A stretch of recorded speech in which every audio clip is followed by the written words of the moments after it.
MD mephedrone विक्री करणारे 2 इसम जेरबंद करून 8.5 ग्रॅम एमडीसह 2,12,500 रुपये किमतीचा मुद्देमाल हस्तगत.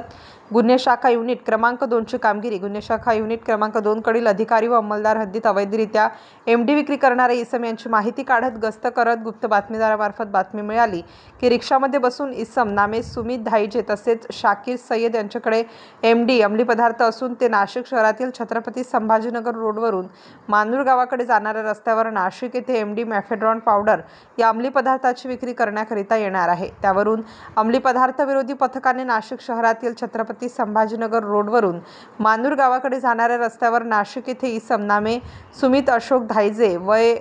27 वर्ष हा 22,500 रुपये किमतीचा 4.5 ग्रॅम वजनाचा एमडी, शाकीर हसन सय्यद वय 32 वर्ष हा 20,000 रुपये किमतीचा 4 ग्रॅम वजनाचा एमडी मॅफेड्रॉन अंमली पदार्थ